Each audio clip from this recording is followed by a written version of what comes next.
परीक्षित हाथ जोड़ करके बारंबार प्रश्न करते हैं और शुक्राचार्य जी उत्तर देते हैं।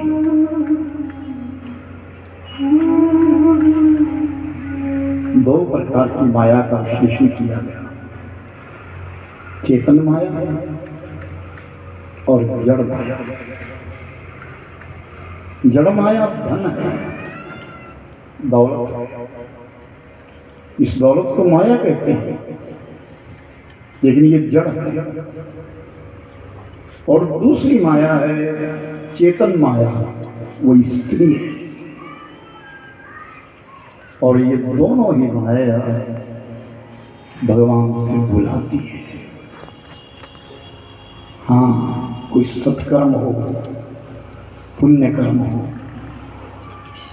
कोई दीक्षित हो, अच्छे गुरु मिले हो,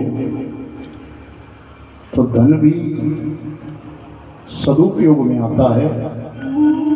और स्त्री अर्धांगिनी मानुष को सद रास्ता दिला देती है। जो माया मानव को भटकाती है, वही माया एक चित्रार्थ बना देती है। पावर बंदर के बीच में एक ब्राह्मण रहते हैं, नाम है सुदामा। निर्धन बहुत है, लेकिन धनवान भी बहुत है। उनकी झोली में नाम धन है, माया नहीं है। लक्ष्मी रूपी माया नहीं है, लेकिन नाम धन बहुत है। ऐसे सुदामा जी महाराज भगवान कृष्ण के बचपन के मित्र है, सखा है।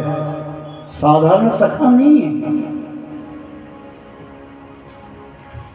जिसे मित्र कहा जाता है। इस मित्र की व्याख्या कल मैंने आपसे करी, वही मित्र है। लेकिन अपने जीवन में एक संकल्प लिया, मैं ब्राह्मण हूं, भिक्षावृत्ति ब्राह्मण का कर्तव्य है, लेकिन मैं भिक्षा नहीं मांगूंगा। और उससे बड़ी बात कि जो मुझे विद्या मिली है,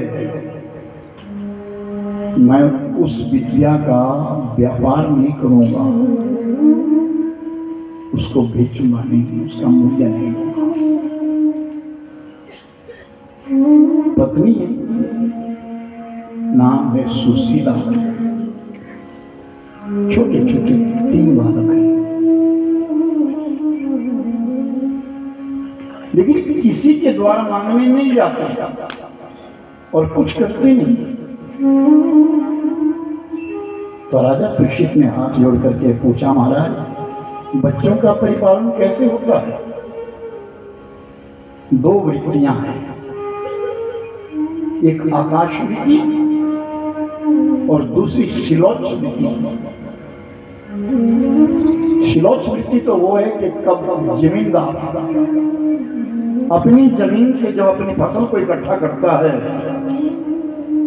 और अपने घर के लिए ले जाता है, तो कुछ अन्न के दाने नीचे गिर जाते हैं। उन दानों को इकट्ठा करते हैं और सुशीला उनको बीनती है, साफ करती है, धोती है, उसका थोड़ा सा संग्रह करके रोटी बनाती है। भोजन एक समय बनता है, लेकिन घर में एक समय हवन होता है, यज्ञ होता है। एक समय यज्ञ होता है और एक समय शाम को भोजन बनता है। जो भोजन बना है वो 5 पतले बिछा दी जाती है, 5 पतलों के ऊपर भोजन रख दिया जाता है। फिर सुदामा कथा सुनाते हैं।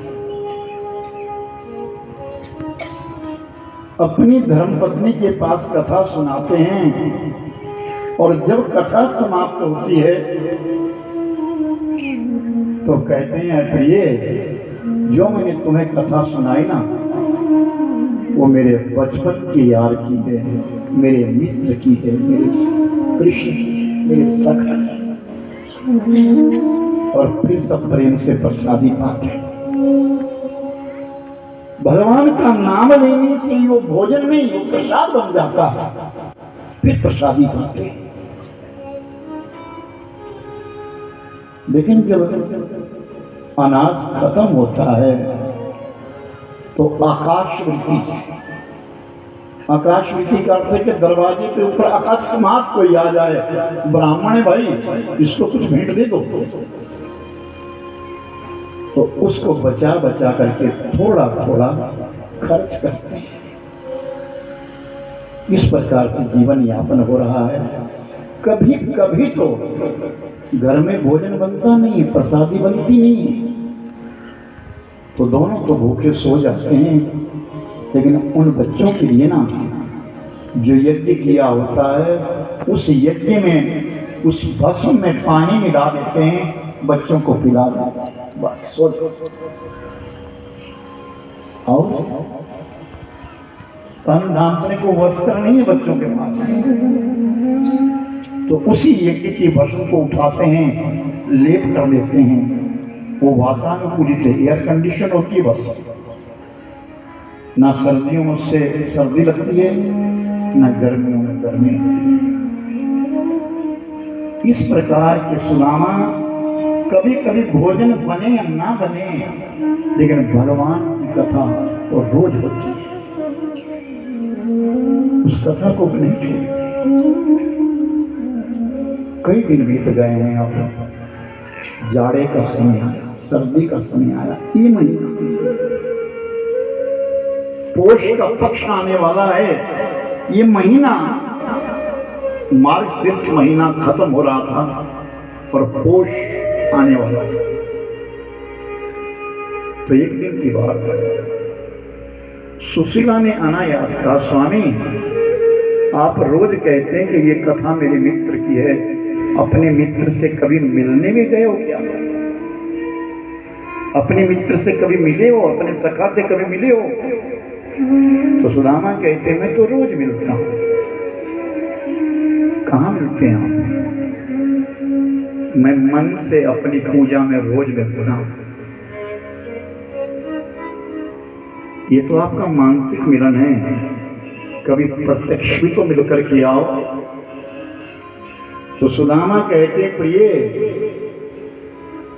प्रत्यक्ष मिलन की अपेक्षा ना मानसिक मिलन उत्तम होता है। मन से जो मिला जाता है वो उत्तम होता है। मुझे जाने की आवश्यकता नहीं है, मैं तो रोज मिल लेता हूं। देखे किसे इस जहां में ढूंढे ना मिले, हृदय की बात जान लो, तेरे मन में वही मिले।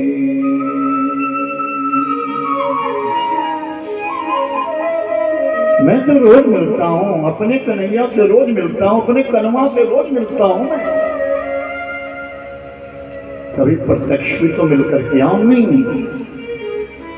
प्रत्यक्ष मिलने से दोष अवगुण सामने आते हैं और मन में बैर आता है। नहीं, जिसे जीवन में मित्र बोला है ना, उसके आगे और संसार में कुछ नहीं है। मित्र सबसे ऊपर है। कई बार सुशीला ने बोला, कई बार बोला, सुदामा टाल रहे हैं। कारण है, सुदामा टाल रहे हैं और इसलिए टाल रहे हैं कि मेरा मित्र द्वारिकाधीश है, द्वारिका का राजा है, और अगर उसके सामने में चला गया, इस वेश को लेकर के चला गया, तो उसके लिए दुख होगा। मैं अपने मित्र को दुखी नहीं देखना चाहता, मेरा मित्र दुखी नहीं होना चाहिए। सुदामा जाना ही नहीं चाहता। लेकिन एक दिन ना सुशीला प्रसादी नहीं बनी थी और व्याकुल हो गई है, बच्चों आज भूखे सो गए हैं, व्याकुल हो गई सुशीला। तो सुदामा से कहती है, प्रभु आप जाओ ना, द्वारिकाधीश के पास जाओ ना, मैं क्या करूंगा जाकर के। एक बड़ा सुंदर बहाना खोजा। सुशीला ने कहा, एक दिन आपने कथा में बताया था कि जब हम बिछुड़ने लगे, गुरुकुल से जब हम अलग अलग होने लगे, तो उसमें एक काम कृष्ण ने लिया था और एक काम तुम्हें सौंपा था। तेरे कनुआ ने काम लिया था कि मैं धर्म की रक्षा करूंगा, और आपने काम लिया था मैं धर्म का प्रचार करूंगा। तो अपना काम सुना करके आओ, अपने मित्र का काम सुन करके आओ। सुदामा समझ गया कमर टूट गई है इसकी, गरीबी से कमर टूट गई है, और ये ना इसको बच्चों का भूखा सहन नहीं हो रहा है। तो एक सुदामा जी ने एक बात और कही, चलो सोचो ऐसे टल जाए क्या। प्रिय सुन, तो जाने को तो कह रही है, हमारी हालात कैसे जानती है तू। जब किसी मित्र के पास जाया जाता है ना, तो खाली हाथ नहीं जाते। गुरु द्वार, कन्या के द्वार, मित्र के द्वार, ठाकुर जी के द्वार, कभी खाली हाथ नहीं जाते। तो सुशीला ने कहा, इस बात की आप चिंता न करो, आप सो जाओ, सुबह आपको जाना है। सुदामा जी के पास आधी धोती है, वो भी फटी हुई है। सुशीला के पास एक साड़ी है जिसमें अनेक गांठें पड़ गई है, लेकिन कभी भी अपने पति के सामने ये नहीं कहा कि मेरे पास ये वस्तु नहीं। समय बीत रहा है, सुदामा सो तो गए, लेकिन सोते सोते और जागते जागते यही चिंतन रहा, जाऊंगा तो कैसे। अब ये सुशीला मानेगी तो नहीं। चलो कोई बात नहीं, दर्शन तो करके आऊंगा। दर्शन करने को ही तो कह रही है, मांगने को तो कुछ कह नहीं रही कुछ मांगो। मैं मांगूंगा नहीं, मेरी प्रतिज्ञा है जीवन में, मांगूंगा नहीं किसी से नहीं, लेकिन चलो मैं मिल करके आऊंगा, इसमें बुराई क्या है। ठीक। सुबह उठे, स्नान किया और नित्य प्रति अपनी पूजा प्रारंभ कर दी। सुशीला उठी और 3 घरों में गई, एक एक मुट्ठी चिवड़ा लेकर के आई। पुरानी पोटली थी, उस पोटली में बांध दिया,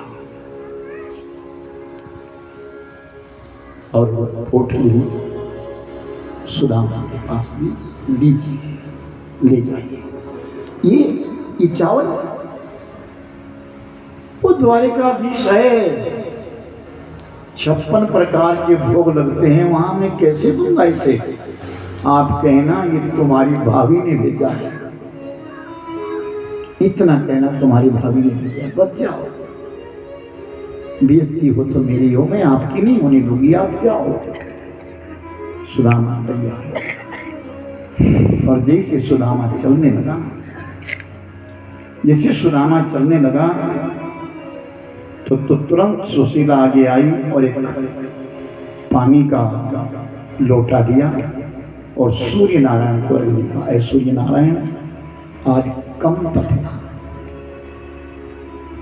मेरे स्वामी आज द्वारिका जा रहे हैं, कम तपना, इनके पाँव में जूता नहीं है, रेती गर्म हो जाएगी और ये 3 दिन से भूखे भी हैं, कम तपना। घनश्याम तुम्हें ढूंढने जाए कहाँ कहाँ, अपने विरह की याद दिलाए कहाँ कहाँ घनश्याम तुम्हें ढूंढे जाए कहाँ कहाँ अपने विरह की याद दिखाए कहाँ कहाँ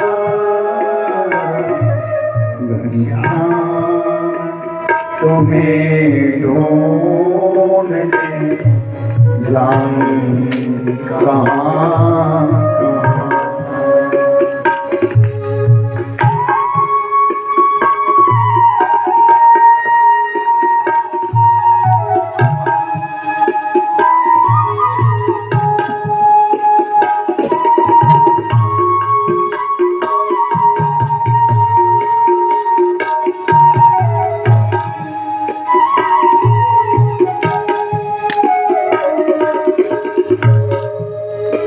चरणों की खाक सारी में खुद खाक बन गए।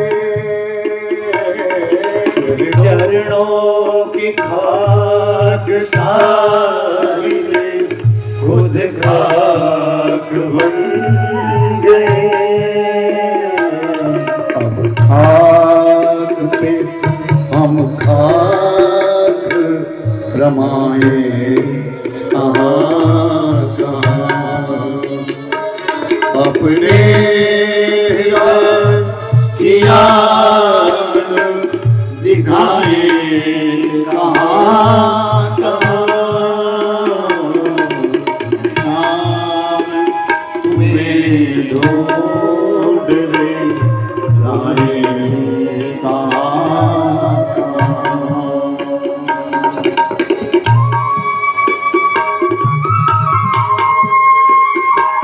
हरि बोल।